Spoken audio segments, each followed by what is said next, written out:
मित्रों, इस YouTube channel में आपका बहुत बहुत स्वागत है। सामान्य अध्ययन यूपी पीसीएस 2024 एवं यूपीएससी 2025 के लिए महत्वपूर्ण बिंदु। अक्टूबर 2024 में किस देश को WHO द्वारा मलेरिया मुक्त घोषित किया गया है? तो ये देश है मिस्र, इजिप्ट। मिस्र देश को मलेरिया मुक्त WHO ने घोषित कर दिया है। नीतू डेविड कौन हैं? तो नीतू डेविड हैं Diana Edulji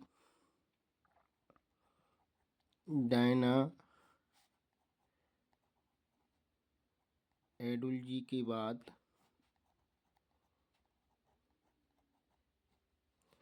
hall of fame में शामिल होने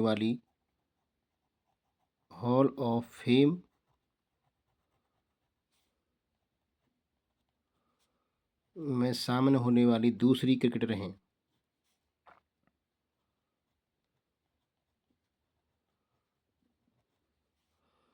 दूसरी भारतीय क्रिकेटर हैं। कौन है ये? दूसरी भारतीय क्रिकेटर हैं। भारत कितने विदेशी मुद्रा भंडार के साथ दुनिया की चौथी अर्थव्यवस्था बना है? तो भारत 700 अरब डॉलर विदेशी मुद्रा भंडार के साथ दुनिया की चौथी अर्थव्यवस्था बना है। रतन टाटा का निधन कब हुआ? रतन टाटा का निधन 9 अक्टूबर 2024 को हुआ। 9 अक्टूबर 2024। मध्याह्न भोजन योजना को पीएम पोषण योजना में कब सम्मिलित किया गया? ये सम्मिलित किया गया है 2021 में। कब सम्मिलित किया गया है? 2021 में। संविधान संशोधन की प्रक्रिया भारत में किससे प्रेरित है? तो ये है दक्षिणी अफ्रीका के संविधान से। संविधान संशोधन 368 आर्टिकल दक्षिणी अफ्रीका के संविधान से संबंधित से ली गई है।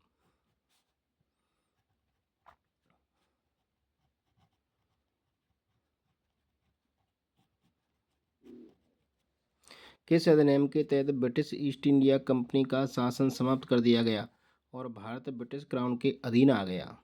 तो ये था 1858 का अधिनियम। 1858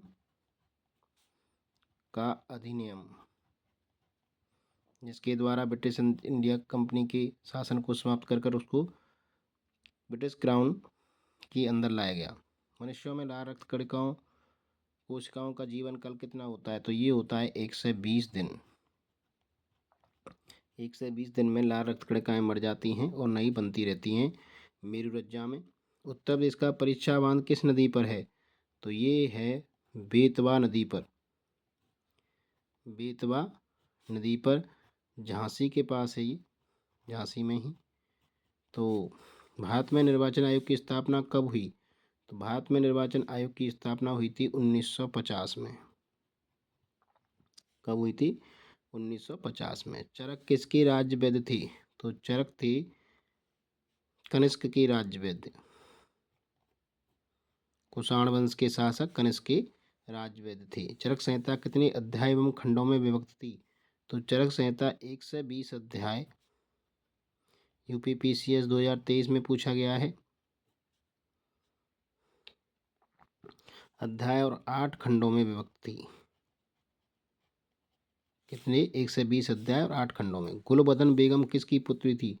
तो गुलबदन बेगम बाबर की पुत्री थी। बाबर की पुत्री थी। किस पुराण में मौर्य वंश की जानकारी मिलती है?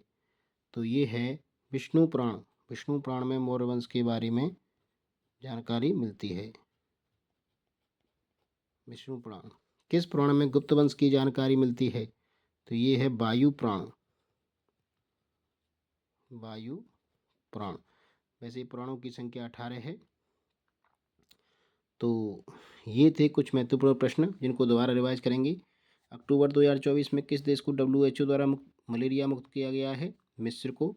नीतू डेविड डायना एडुल्जी के बाद हॉल ऑफ फेम में शामिल होने वाली दूसरी भारतीय क्रिकेटर हैं। कितने विदेशी मुद्रा भंडार के साथ दुनिया की चौथी अर्थव्यवस्था भारत बन गया है? तो भारत 700 अरब रतन टाटा का निधन कब हुआ? 9 अक्टूबर 2024। मध्याह्न भोजन योजना को पीएम पोषण योजना में सम्मिलित क्यों किया गया? 2021 में। संविधान संशोधन की प्रक्रिया किससे प्रेरित है? ये दक्षिण अफ्रीका के संविधान से है। किस अधिनियम के तहत ब्रिटिश ईस्ट इंडिया कंपनी का शासन समाप्त कर दिया गया? भारत ब्रिटिश क्राउन के अधीन आ गया, तो 1858 का अधिनियम। मनुष्यों में लाल रक्त कोशिकाओं का जीवन काल कितना होता है? 120 दिन। उत्तर प्रदेश का परीक्षा बांध किस नदी पर है? बेतवा नदी। भारत में निर्वाचन आयोग की स्थापना कब हुई? 1950। चरक किसके राज्यवैद थे? तो ये कनिष्क के थे। चरक संहिता कितने अध्याय एवं खंडों में विभक्त थी? 120 अध्याय एवं 8 खंडों में। गुलबदन बेगम किसकी पुत्री थी? तो ये बाबर की पुत्री थी। किस पुराण में मौर्य वंश की जानकारी मिलती है? विष्णु पुराण। किस पुराण में गुप्त वंश की जानकारी मिलती है? वायु पुराण। तो आशा करता हूँ आपके लिए महत्वपूर्ण साबित होंगी। वीडियो अगर पसंद है तो लाइक जरूर करें, चैनल को शेयर एवं सब्सक्राइब भी कर लें। वीडियो देखने के लिए बहुत बहुत धन्यवाद।